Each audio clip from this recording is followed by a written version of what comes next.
Сәлем достар, баршаларыңызға. Бүгін сіздерге 2025 бірінші полугодиясының отчетін қалай тапсыру керектігін көрсететін боламын. Бұл видео сіздерге пайдалы болады деп ойлаймын. Менің арнама тіркеліп, лайк басып, комментарий жазып қолдап кетіңіздер. Алда сіздермен көптеген пайдалы видеолар бөлісетін боламын. Келесі қандай видео түсіру керектігін комментарийға жаза кетіңіздер. Қазіргі таңда упрощенный режимдегі ИП-ларға 910 формадағы декларацияны тапсыру басталды. 15 тамызға дейін барлық 910 формадағы отчеттарыңызды тапсырып тастау керексіздер. Енді сіздер ең алдымен кабинет налогоплательщика базасына кіріп аласыздар. Бірінші, қарыз бар ма жоқ па соны тексеріп аласыздар. Қандай отчеттар тапсырылды оны да тексеріп аласыздар. Және регистрационный данныйларыңыздың барлығын көріп аласыздар. Ал енді ең бірінші бізде лицевой счетқа барамыз. Сіздердің ақшаларыңыздың барлығы түскен бе түспеген бе лицевой счеттан соны көресіздер. Немесе ЕГОВтан көресіздер. ЕГОВқа түскен ба түспеген ба, қайға түскен барлығын солай көріп аласыздар ең бірінші түскен ақшаларыңызды. Одан кейін лицевой счетқа барып көріңіздер, осы жерде кіресіздер. Бүгінгі датамен обновление болу керек. Сол үшін попросить салдо else дегенді таңдайсыздар. Не осылай.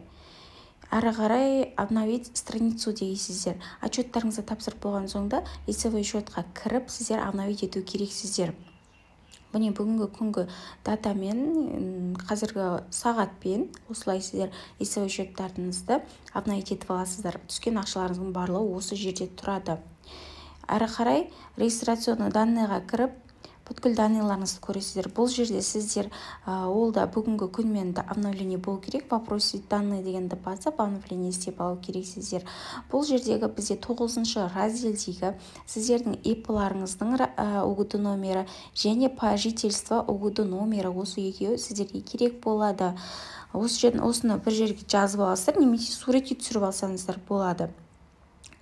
Осы екі УГД бізге қазір отчетта қоятын боламыз. Жоғары қарай шығасыздар. Енді настройки список форм дегенге барасыздар. Бұл жерде 2025-ті таңдайсыздар. Төменге қарай түсесіздер. 910 формадағы отчетты таңдайсыздар. Міне сіздерге осылай басты бет шығады. Бірінші, екінші разделде сіздердің өздеріңіздің данныйларыңыз шығады. Үшінші разделден бастап біз толтырамыз. 2025-тің бірінші полугодиясын тапсырып жатырмыз. Мына жерге 1 деп жазасыздар. Одан кейін Б пунктын таңдайсыздар. 6-шы разделде бұл бірінші рет тапсырылып жатқан отчет болғасы первоначальный таңдайсыздар. Егерде 2 немесе одан да көп отчет болып тапсырылған болса, очередная дейсіздер. Дополнительный деген ол сізде отчетыңызда қате кетсе, дополнительный отчет деген тапсырасыздар. Егерде уведомление арқылы келген отчет болса, дополнительный по уведомлению деген таңдайсыздар. Жабатын болсаңыздар, ликвидационный таңдайсыздар. Әрі қарай резидент деген жерге галочка қоясыздар.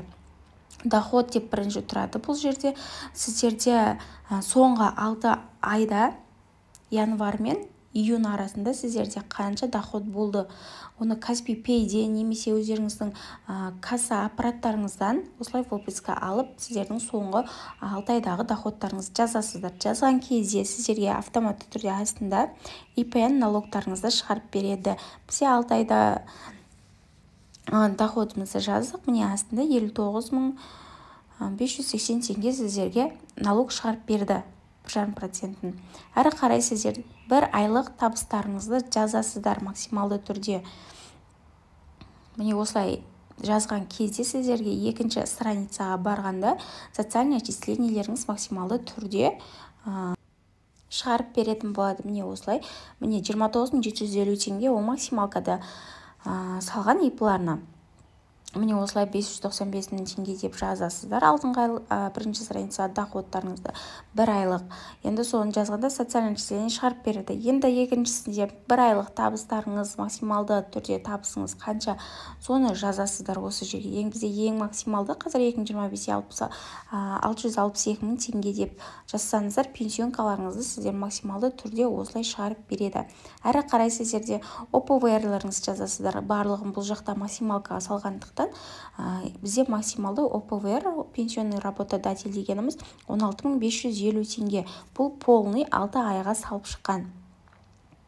6 айда доход болған бұл кісіде. Әрі қарай медстраховканы жазасыздар. Бұл жерде медстраховка 5950 теңге, барлық жеріне 5950 теңге деп жазып шығасыздар. Осылай барлық жазасыздар. Келесіде бізде екінші страницада тек қана салған ақшаларыңызды енгізген соң, бізде үшінші страницада ол тек қана жұмысшы бар кезде ғана толтырылады. Әрі қарай төртінші страницаға барамыз. Төменге қарай түскен кезде бұл жерде раздел бизнес деген жерге сіздердің ипларыңыздың адресін жазатын боламыз. Бұл налогты қай ауданға немесе қай ауылға, қалаға төлегендеріңіз осы жерге жазасыздар. Бағанағы регистрационный данныдағы УКУ номер, по месту және ИП-ның УКУ номерін осы жерге жазасыздар. Не найдиді басасыздар. Осылай аудандарыңыз болса, выбрать деп таңдайсыздар. Сіздердің налогтарыңыз осы ИП адресі бойынша түседі. УКУ номер бірінші тұрғанда ИП-ның УКУ номерін жазасыздар. Келесі по месту жительствоны жазасыздар бұл жерге. Оны да жаңағыда УКУ номер 2 УКУ номер жазып алсыздар, соның екеуін осы жерге жазасыздар. Жоғарыға шығып проверить заполнение деп басасыздар. Ошибка жоқ болса, бізде қазір жерде ошибка шығып тұр. Менде социальный налогқа 0 қоямын. Бұл тек ИП налог төледі. Жоғарыға шығып проверить заполнение дейсіздер, ошибка жоқ, отправить ОГТ деп сіздер отчеттарыңызды ЭЦП күліштарыңызбен қол қойып жібере бересіздер. Журнал форумға барасыздар, сол жерде найти дегенді басасыздар.